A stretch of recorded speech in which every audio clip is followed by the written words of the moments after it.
पिला माने study success channel रे मो गोपबंधु आज वीडियो रे समस्त को स्वागत जनाऊँ।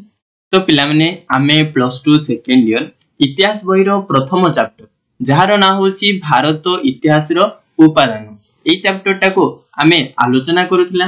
तो आमे कोन करथला कहलो ना प्रत्नतात्विक उपादान कोन ताको आमे पढुथला। तो पुणी से प्रत्नतात्विक उपादान को आमे चारि भाग रे विभक्त करथला। गोटे हला अभिलेख, तापरे मुद्रा, सर्वेक्षण और खनन आउ कला और स्थापत्य ए चारि भाग रे विभक्त करथिला। तो एहारो पूर्व वीडियो रे आमे अभिलेख कोन, मुद्रा कोन, सर्वेक्षण और खनन कोन ए सब जिंस आमे पढी सारिछि। तो आज आमे ए वीडियो रे कोन करबा ना कला और स्थापत्य विषय रे आलोचना करबा। देखो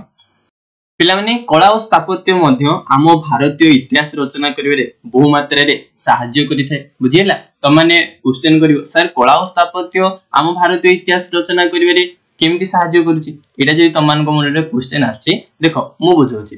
कला और स्थापत्य बोले बुझ पारछ तो जो विभिन्न डिजाइन रे मूर्ति तयारी करबा, विभिन्न मंदिर तयारी करबा, विभिन्न स्थापत्य बा हमें कहि परिया कोन अट्टालिका किबा प्रासाद गुडी को तयारी करबा ताकू ही कोन कहाइथे कला और स्थापत्य बोली कहाइथे। तो विभिन्न जुगरे आम भारत रे विभिन्न मंदिर गुडी को विभिन्न मूर्ति गुडी को तयारी हितु जदि हमें सेही मूर्ति गुडी को देखिबा ताले सेही समय रे लोक माने केमिति अलंकार परिधान करूथिले, केमिति वेश पोशाक परिधान करूथिले ए कथा हमें जानि परिबा। से माने केउ संस्कृति को आपणुथिले से कथा मध्ये हमें जानि परिबा। तापरे मंदिर गुडी को देखि कि से माने केउ देवादेवी को पूजा करूथिले हला से माने केमिति पूजा करूथिले ए सब जिंस हमें जानि परिबा। अर्थात कहया गले ए कला स्थापत्य द्वारा हम भारतीय इतिहास रचना करिवारे ए कला और स्थापत्य बहु मात्रा रे कोन करथाय सहाय्य करिथाय।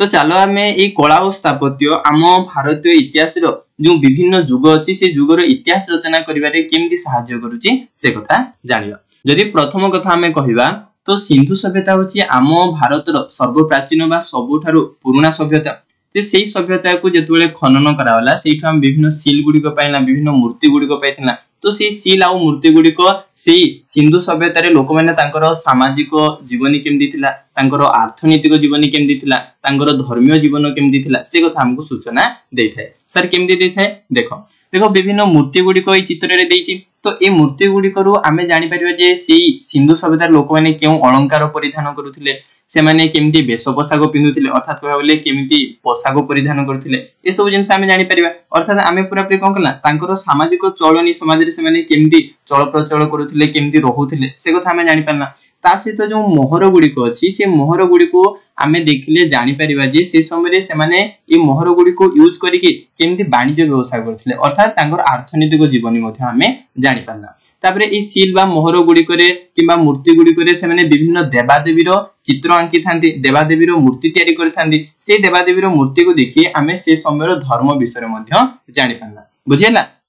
तो कहया बोले ए सिंधु सभ्यतार कला और स्थापत्य द्वारा से समय आमे इतिहास रचना करि पाला। बुझियला जे कला और स्थापत्य हमको इतिहास रचना करिवारे बहु मात्रा रे सहाय्य करिथाय। तापरे जदि आमे देखिबा मौर्य युग जेतोले आसिला मौर्य युग रे सर्वप्रथमे प्रस्तर को खोदित करी कला और स्थापत्य रे विकास हेतिला हला।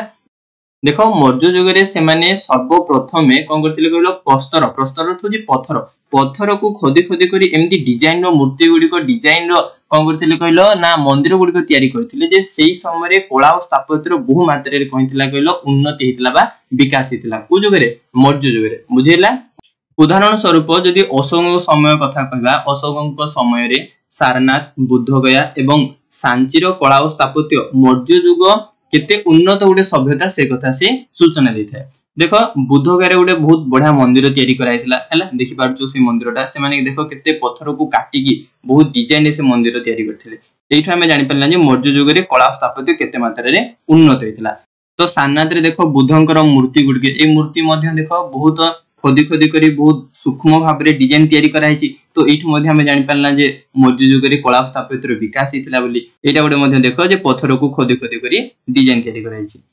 तो एइठा हमें जानि परला मौर्य युग रे कला स्थापत्य रो बहुत मात्रा रे विकास हेतिला बा उन्नति हेतिला। तापरे जदि हमें देखिबा देवगढ़ रो दशावतार मंदिर, देवगढ़ गुडे मंदिर अछि जार नाम अछि दशावतार मंदिर। तापरे मथुरा रो कला स्थापत्य गुडी को अजंता, कोह, सारनाथ, एलोरा ए सब जगह रे जेते कि मध्ये डिजाइन रो मूर्ति गुडी तयारी हिची, मंदिर गुडी को तयारी हिची बा अट्टालिका गुडी को तयारी हिची एई स्थान गुड़िकर का विषय सूचना दी थाए ना गुप्त युगर सभ्यता विषय सूचना दी थाए जे गुप्त युगर से समय रे केमदी सामाजिक जीवन केमदी थिला तांकर आर्थिक जीवन केमदी थिला बुझियलानी से सब विषय हमकु सूचना देई थाए बुझियला तापरे सेमती हिसाब रे आम भारत रो दक्षिण रे गोटे मामलापुरम रे कोन कराइछि प्रस्तर को काटिकी गोटे बहुत सुंदर मंदिर तयारी कराइछि से मंदिर को माने तयारी करथिले पल्लव माने तयारी करथिले तेनु से मंदिर को देखिले पल्लव मानकर कला स्थापत्य तांगे से माने केते जानिथिले केते उन्नत से समय थिला से कथा मध्ये हमें जानिबा को पाइथो बुझियला तो ए पर्यंत हमें देखिला जे कला स्थापत्य द्वारा विभिन्न जुगर सामाजिक अर्थनीतिक हला आ तांगर कहिछि कहलो धार्मिक जीवन केमति थिला से सब जिंस जानथिला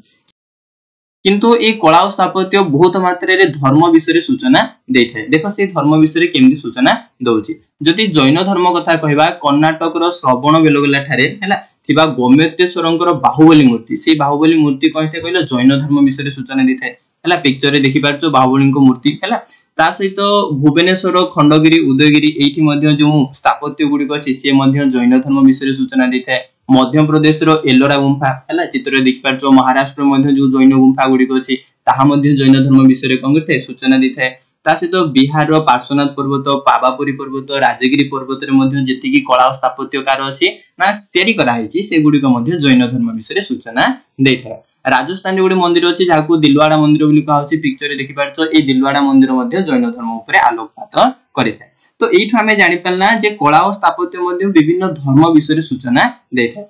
तापरे देखो ए कला और स्थापत्य बौद्ध धर्म रो सूचना केमदी दोछि सांची सारनाथ मथुरा रुमिंदेई भरहुत धौली जौगड़ ए स्थान रे जो सब कला और स्थापत्य गुडी को अछि सेही कला और स्थापत्य गुडी कोन करथाय बौद्ध धर्म विषय आलोकपात करिथाय बा बौद्ध धर्म विषय सूचना देथाय जदि मथुरा कथा कहबा मथुरा रे मध्ये गोटे बुद्धंकर मूर्ति अछि मु देखो चित्र रे देछि हला ए मूर्तिटा बौद्ध धर्म विषय दोछि हला धौली रो मध्ये गोटे चित्र मु दोछि देखो धौली रो होछि ए धौली रे शांति स्तूप अछि बुद्धंकर से कथा मध्ये सूचना देथाय का विषय बौद्ध धर्म विषय बुझिला कि जिंस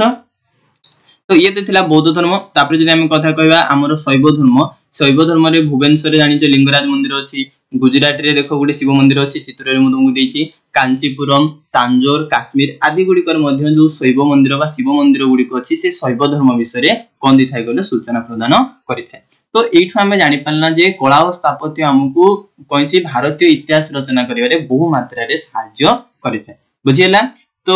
इथि मु मध्य युग रो किछरा पॉइंट कहनी मध्य युग जदी कथा कहबा मध्य युग रे जो दिल्ली रे सुल्तानी माने शासन करथिले मोगल माने शासन करथिले सेमानको समय रे मध्ये विभिन्न कहितला स्थापत्य गुडी को तयारी हितला जेमि कहि परिबा कुतुब मीनार ताजमहल रंगमहल और विभिन्न प्रकार कहला मस्जिद गुडी को से गुडी को कोन करथाय कहलो मुस्लिम धर्म विषय सूचना दिथाय बुझिला तापर जेतोले हम आधुनिक भारत कथा कहबा आधुनिक भारत रे मध्ये विक्टोरियल मेमोरियल हॉल तयारी हितला सेंट जॉर्ज फोर्ट तयारी हितला तापरे हमरो फोर्ट विलियम दुर्ग तयारी हितला इंडिया गेट तयारी हितला ए सब गुडी को यूरोपीय मानकर स्थापत्य विषय हम सूचना प्रदान करिथाय तो एबोली हिसाब रे कला और स्थापत्य हमको बहु मात्रा रे हम भारतीय इतिहास रचना करिवारे सहाय्य करिथाय बुझियला तो आज रो पॉइंट मु आशा करछि तुम माने भलो से बुझि जाइतो तो पिला माने जदी तमन को आमो वीडियो पसंद लाउछि तो वीडियो को लाइक करो आमो चैनल को सब्सक्राइब मध्य कर दियो आ अधिक रो अधिक तम संग साथी बंधु वर्ग माननकु जो माने भी आमो चैनल विषय रे किछि जानि नाहंती से माननकु शेयर करो बुझियला